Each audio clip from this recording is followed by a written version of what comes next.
Hi there. Today we're going to be talking about you, probably a little bit about me as well. So today I want to talk about feeling different, that you won't realize it, but people who are normal, haven't suffered any or much abuse, feel a certain way, and people who've been abused, and particularly people who've been abused a lot and for decades, will feel different. You are different to them. They are different to you. And so when you try to talk to them, they won't particularly understand what you're talking about. They'll have sympathy for you. Some people are really great. They'll even have empathy for you. But for the most part, they won't really understand the complication of it. So I want you to embrace that you're different. I don't want you to feel that it's bad that you're different. Your life had experiences in it which were quite negative. And I remember when I was young and I went for a homeopathic treatment, and I remember this guy saying to me, "You had a lot of negativity in your childhood." And I looked at him and thought, no, I had a great childhood because I hadn't actually remembered anything yet or dealt with it. So he already was picking up that I was different. The differences that you have are good and bad. The good thing about being different is that you will understand more other people's dilemma. You'll understand how other people feel. You'll probably have more compassion for people and more empathy because you know how it feels. The things that make it hard being different is that you will feel alone sometimes and separate to other people and kind of tarnished or defective in a way, like broken. And I'm going to be honest about that. Abuse breaks you. It'll break your soul. So you will be broken, somewhat broken. And even if you're on the path to healing, there's always bits and pieces you'll be doing. You will feel different and your reactions will be different. It is okay. You are different. The abuse has changed you, as I said in my first podcast. And being different is being different. And the sooner you accept that you're different, the sooner you accept that your life isn't like their life. Your reactions are different. Your moods, your emotions, the things, your demons are different. I think it's easier. Once I accepted I'd been abused, and my memories also sort of came flooding in after I had an accident actually, which was interesting. And after that, even though I thought it was going a little bit mad as well, because you question it, because you can't, it's all happening in your head and at night in your dreams, and you're waking up in cold sweats and paralysed and can't move. Once you start realising it's from the abuse, your body is remembering and your mind and your body are trying to link it together. Once you realise you're different, then you work on the path of I am different, I have been damaged, I have been broken, but now I need to fix myself. And that's a really good way to look at it. It's no good trying to think that everything's fine and you're okay, because you're actually not okay. The worse the abuse, the less okay you'll be, and the more damage, as we've said before, you'll have. But it's okay to be different. Your reactions will be different to other people. You'll probably have more anxiety. I feel that we are much more anxious people because we never feel safe. But as we work through our abuse, we start to feel safer and safer, and our anxiety lessens somewhat because it's old stuff. We will also have a lot of fears about everything. You'll have fear about going to doctors and dentists, and you'll have fear with forms, and you'll have fear with all these crazy things that everyone else seems to just be quite normal and do it so easily, and yet for you it's a big challenge. You'll also have strong feelings, and you'll be different in the sense that you'll be somewhere and you'll meet people and you'll feel their energy and know straight away that they're dodgy or to be careful with them.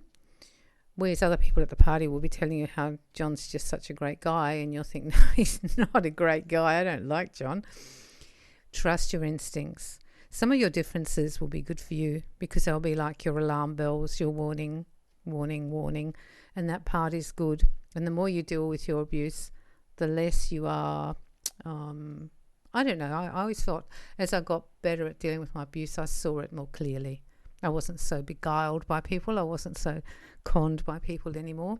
I trusted my instincts, not what they were saying, but what I was feeling about them. You will have your demons, and that will make you different. But it's okay because you can work on them and heal from those things.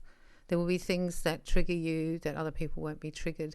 So you just keep yourself safe. If you don't feel comfortable doing something, but you don't know why, but you think it's something to do with what's happened to you, just don't do it.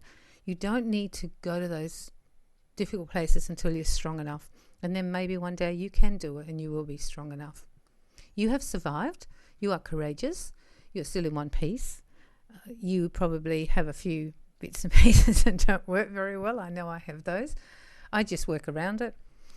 I still live a pretty normal life, and I still have friends and family and do my work. However, I do realise that I'm more sensitive, I'm more vulnerable in what I've been through, and I take that with me, and that's what I'm trying to say to you, that you are different, and you need to accept that, acknowledge that, and take it with you. As you heal from the abuse, as you let go of things and get stronger and better and pick up your power, you will actually find that your differences become less. Some of your demons will not be there as much. Maybe you're not having as many nightmares anymore. Maybe you're not having panic attacks. Maybe your depression's lifting somewhat. And I think you need to understand that you are now a survivor and you've got through it, and you don't need to make your life difficult. Like, don't make it hard. Your internal life is already really difficult. Once you've been abused, there's like an internal life you have that other people don't have. They have like sunshine family and great relationships and, everything's wonderful. You haven't had that. You've had terror and horror and fear and anger and brutality in some cases. So your life, your internal life is quite different, and that's what we're going to work on, the internal life. So this podcast is about, yes, I am different. Yes, I have survived. Yes, I've been through it, and now I'm going to heal from it, and I'm going to cope, and I'm going to get stronger and stronger, and it's not going to beat me. And that's what I want you to do. Once you see the damage, like we talked in the podcast number 1, now we talk about, well, yes, you are different. Yes, you are different. I mean, I talk about it, my demons. I'm quite open about it, fighting with my demons lately, or I'm having a dark day, or some stuff's come up and I'm a bit wobbly. I just accept it, because the abused part of me has to be able to express herself or himself. If you don't express it, then it stays there. And once you start to have a voice, then your abuse is actually leaving your body and you are actually healing from it. I'm really proud of you. If you're listening to this podcast, I'm really sorry too that it's happened to you. But I think they say 1 in 4 people are abused. And at the beginning, I didn't think that was true. But I think with the variety and various forms of abuse, that probably is true. There are also levels of it. Do not compare yourself with someone else. Someone who had the father hitting them when they were naughty is completely different to someone who had their father beating them, sexually abusing them, torturing them, locking them in cupboards. That's a completely different extreme form of it. So you just have to deal with your form, that's all. But understand that as you heal and as you get better, you will clear it and you'll come back to yourself. The person who was before the abuse, you'll come back to that person. There'll always be some dings and dents, I'm not saying it, and sometimes something will just catch you unawares and you'll kind of have to deal with something comes up, but you just do that. But you are different, okay?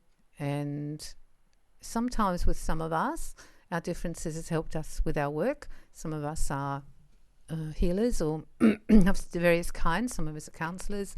So our work's actually almost our portfolio, so we can draw upon it and give the understanding and compassion and direction to others to get through to the light, to survive and get out of the big dark tunnel. And when people are in the tunnel, we can also help them. You can heal from this. You can get better. You just need to start really seeing yourself as you are and understanding that other people really had a great childhood or marriage or whatever, and you probably didn't. And because of that, there'll be parts of you, and you don't probably even remember all of it. There's probably blanks in your childhood. That's usually a huge sign of abuse. You have these huge blanks. Everyone's telling you that when they went to 4, they did this at kindy, and you're like, I don't remember even going to kindy. So it's kind of like you'll find even the way they talk and the way they talk about their memories and the way you don't remember. And there will be chunks of stuff that you don't remember. And as you start to heal, you'll actually get the memories back quite often. And in that way, you can start to see it, address it, release the feelings and get better. So I'm hoping that you now understand you're different and it's okay.